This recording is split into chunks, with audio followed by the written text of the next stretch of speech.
Well, thank you so much for. Congrats on winning. How are you feeling? How did you celebrate? Yeah, it feels real now. Like we've been holding on to this for a long time. So after last night, it's soaked in. Watching it was so exciting. Gabby, we missed you so much.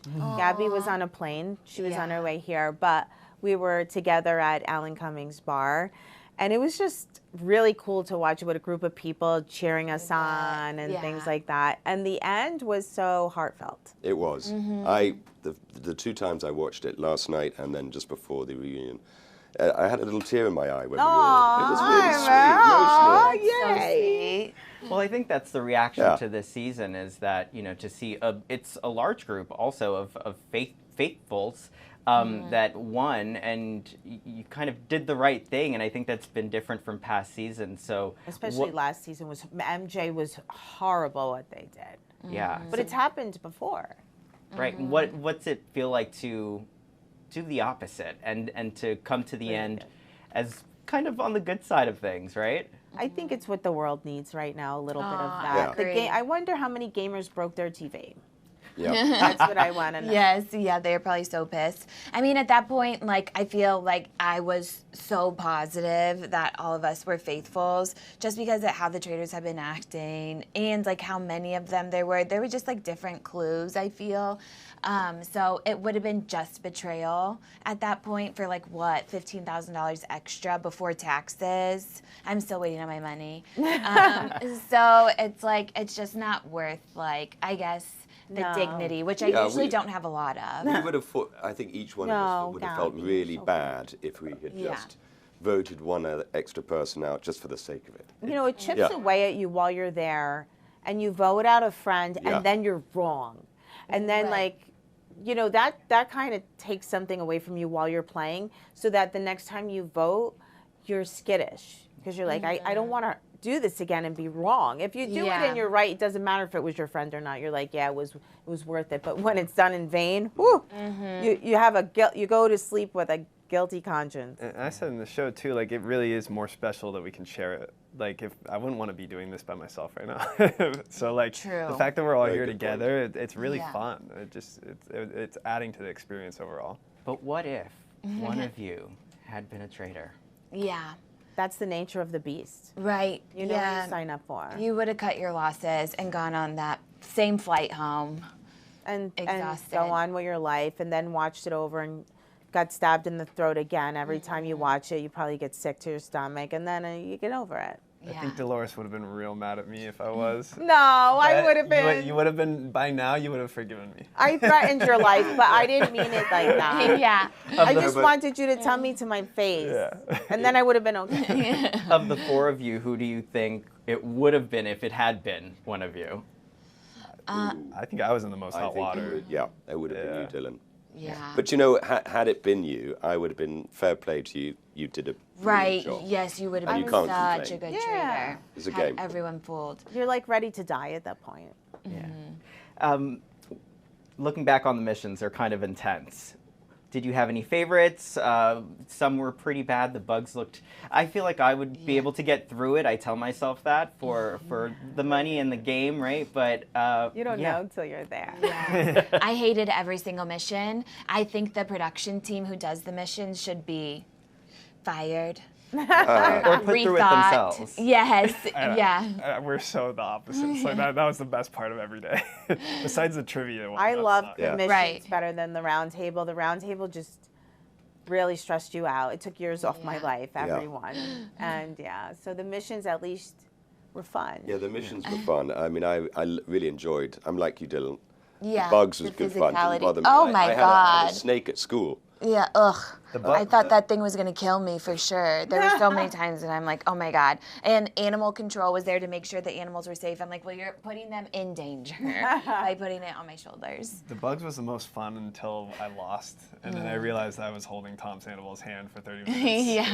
For this no is how I'm reason. going to go home. I liked the round tables at the end though. Then I'm like, this is housewife in training. If only I got to the tax bracket. You're a housewife. But also, I know. at the end, we we were so much more confident, just because they were just a much smaller group. In the beginning, you didn't feel quite so intimidating talking. Right. Yeah, it was really scary at the beginning. You know, you're just not used to that, so you have to get used to it. And by the time you're used to it, it's 3 weeks have gone by. Yeah. Outside of what we see on camera, is there anything being there or just interacting with each other that we don't know, we haven't seen, that you need to get off your chest, put out there, you know, a little bit of tea? Access Hollywood, here's your chance. Where's the tea? Yeah. Everyone took everything personally. It was not a game at all. It didn't feel like one. Whenever you were accused as a traitor, as Dylan accused me multiple times, I'm like, why don't you like me, Dylan? This is a personal offense. The fact that she forgave me at the end says a lot about her character, because I was on her a lot. Yeah. So how do you interact then when you're playing this game? Exactly. You're just fake as face. Yes, then you know that the whole time you're playing the game. So it is. It makes you a little paranoid or just jaded, which I'm naturally jaded. I'm a Capricorn. So the episode where there was not enough food left for a few people, were people doing that on purpose too, kind of? No, that was we were told by production to eat. That was dirty trick. It was all set up. Yeah. It worked on me. And it wasn't like there was still plenty of food. It wasn't like anybody was going to starve. Yeah. You know. It wasn't the good food that was left. No, but they set us if you were really hungry, you would have eaten. That's so funny. Any advice for the next group of people that come through this game? Advice for the Traitors? Advice for Faithfuls? I don't know who you would want to see win next season. Kill the gamers first. Don't kill the housewives. They don't know how to play. That's a really stupid move. Yeah, the key is to get the housewives on your side. If you Get the housewives on have them your argue side. for you. That's And So loyal. and use them as shields at the round table and have them banished. But don't waste a murder on them. See, I know what I'm doing. and have fun. Like I think that was the best part about watching Gabby's edit is I looked very serious the whole show, and I swear I had fun, but I'm very serious. Gabby was so lighthearted in every confessional and stuff. You have to remember this is fun, and I think Nobody's really murdered. Yeah. But I feel like I've seen interviews where you kind of talk about being a big fan of these games. Yeah. So what was your mindset going into it as far as strategy and preparation, and how do you think that served you in the end? I definitely did more prep than I think most people. Like I watched the U.S. versions, the UK, Australia. You were really good the way you were thinking. I'm like, what? I just took things as they came. I was like, pivot, pivot, pivot. Dylan was like 5 steps ahead. But the flip side of that was this is my first reality show. So I had a strategy, and then as soon as you are in there with all the cameras on you, you forget everything. So I was still very green. But Dylan, did you write notes when you went back to your room? And because I know Danielle, every night she would write copious notes. So voted this way. They would have whatever. to. They would have to keep tabs. I went to bed every single night and just fell straight asleep. I only wrote a note to myself about how to get Tom out. And then the next day I showed up and he was gone.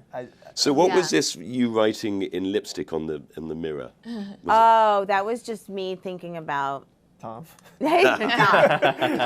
like who the traitors could be. I was in thought and I wrote the name Traitors, and I was trying to think of what names would come to mind. I had a notebook for the first 3 nights, and then I didn't open it again until after the game, and I opened it up, and it said, like, potential traitors, Carolyn, like, tagged her first day. It was because she said she wanted to be a traitor. But I was like, I didn't look at the notebook. God, yes. She actually slept in a cloak. Yeah. She would go food shopping in a cloak. That's insane. Yeah. That's not weird, It's so funny though. Like she's literally there day one, being like, "Of course I want to be a traitor." Like, and we're like, can't be her. She seems like the nicest traitor, maybe, right? She was the smartest traitor, but she wasn't listened. She was the most underestimated for sure. Yeah, for sure. Yeah, because she was actually the best one. Because nobody really suspected her. Like once we got into the game, she wasn't going out of her way to lie. She wasn't like pitting people against each other. No, and she wasn't going for anyone. Right. The traitor Danielle came for her, and which was a thing. And then also, Carolyn was smart. Her gaming was smart. She was like, why are we getting rid of all the housewives? What are we doing? Which was a fatal mistake on their part. Yeah. Like you said, this is your first reality show as you as well. But for you two, you've kind of done reality TV before. Is there anything from those experiences that helped you in this contest, in this competition? Not really, I'd say. No, I go in blind because I don't want any advice. I don't want to give advice. Yeah. You figure it out on your own. Because same, I'm a different person. People are going to speak from different points of view, so I'm like, I'll figure it out.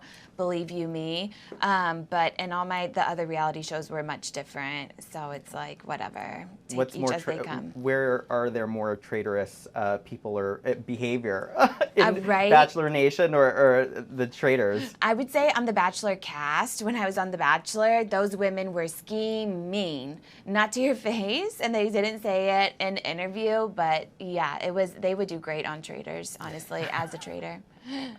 As a traitor, she says? Yeah.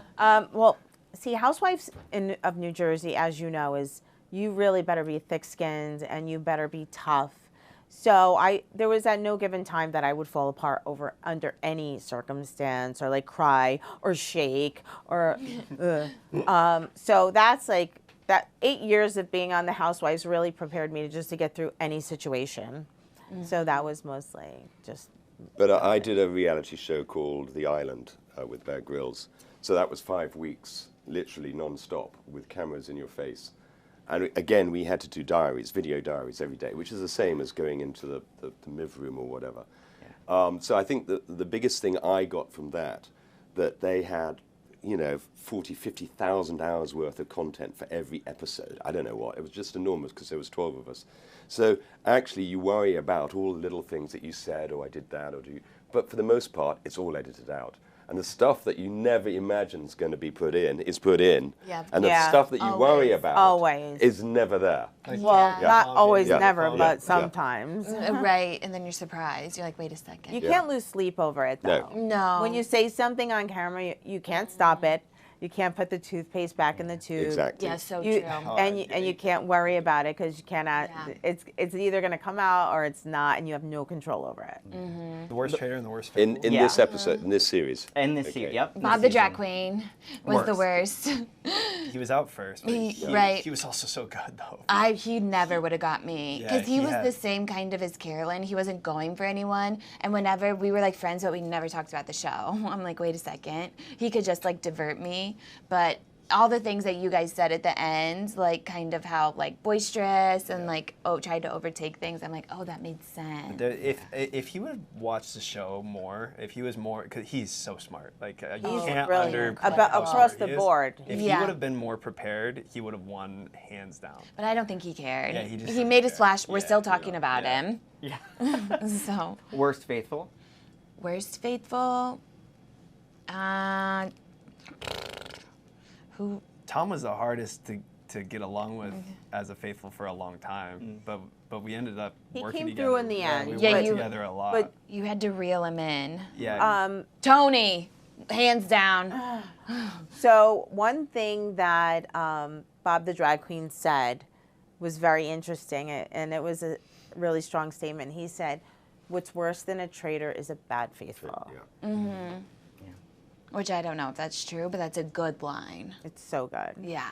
Is there a group chat for the winners? No, we should have one though, but not after 3. Not after 3. Don't text me.